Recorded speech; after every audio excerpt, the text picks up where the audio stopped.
Magandang sinabi ho dito ni magandang revelasyon ni Roque.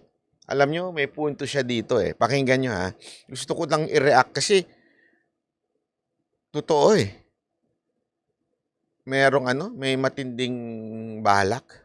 Abang ako'y nasa China, ang ating presidente ay nasa Germany at Czech Republic. Abay, ako'y nabahala dun sa isang binitawang niyang salita. Of course, mainit ang mga salita niya laban sa China, doon pa lang sa Australia. No?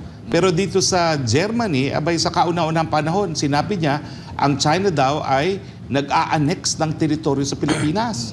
Aba, ako'y nawindang dyan. No? Dahil alam naman natin na bagat nagkakaroon ng agawan ng isla, doon po yan sa West Philippine Sea, no? Na napakalayo naman dito. In-announce daw ni Pangulong Marcos na may nag-a-annex. Okay? Hindi ho yun yung anik-anik ha, iba ho yun. Annex. Okay? Ano ibig sabihin ng annex?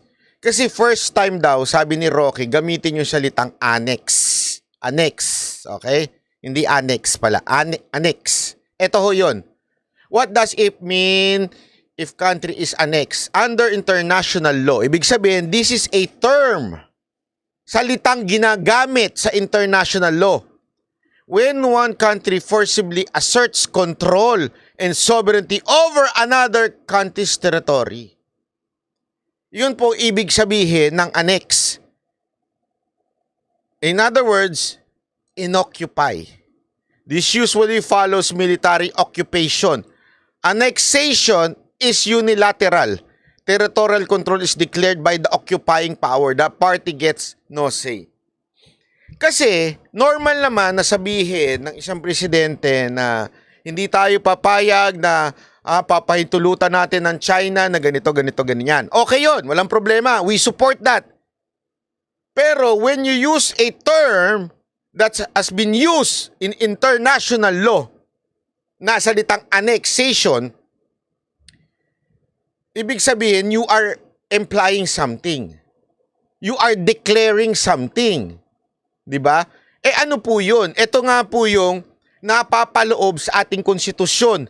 Article 7 ng ating konstitusyon, Section 18. Basahin ko ha. The President shall be the Commander-in-Chief of all armed forces of the Philippines whenever it becomes necessary. He may call out such armed forces to prevent or to suppress lawless violence, invasion, or rebellion. Sa madaling salita, when there is invasion o meron tinatawag na annexation, ay he can declare martial law. Yan po ang ibig sabihin yan.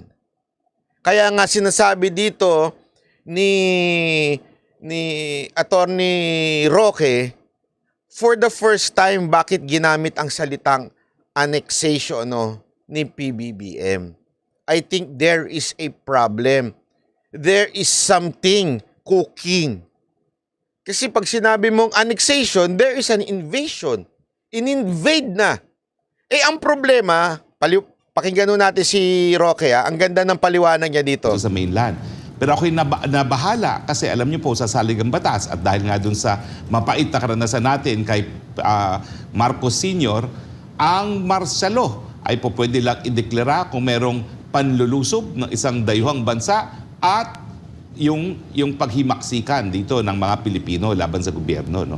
Kapag sinabi mong annexation, abay parang sinasabi mo na nagkakaroon ng panlulusob ang bansa sa Pilipinas. Ang China sa Pilipinas. So ngayon ang tanong ko, ano ba ito? Ang susunod na ba ay martial law? Dahil sino naman magkakaila na kapag sinabi ng presidente na ina-annex na ng China mga teritoryo ng Pilipinas ay mayroong panlulusob. Pero alam nyo, nakakatawa rito, matagal nang inaangkin ng China yan. Nasa mapa nila yung mga inaangkin nila mga karagatan at saka mga isla. Pero bakit ngayon lang sinabi ni presidente na nag-a-annex na sila ng teritoryo kung hindi siya nag-iisip ng isang legal na basihan para sa pagdedeklara ng martial law? Nagigets niyo? Matagal na daw po yan. Matagal na daw po yung inaangkin ng China, which is totoo naman. Pero never ginagamit ang salitang annexation.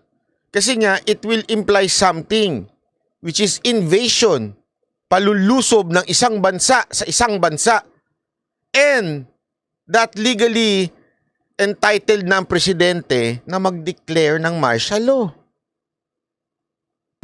Well, alam mo kasi mga partners, importante itong mga darating na araw. Pinipilit nila ang charter change na alam naman natin ay isang paraan para manatili at maluklok pa sa kapangyarihan silang lahat nang wala ng mandato sa taong bayan. Di ba sa ating kasaysayan, ganyan din ang ginawa ng Marcos Sr. Dahil alam niyang may talo na siya, ang ginawa niya, nagdeklara ng martial law, isinaradong Senado kung saan naroroon ang kanyang mga katunggali at ang resulta, 20 taon nanungkulan bilang presidente ang Marcos Sr.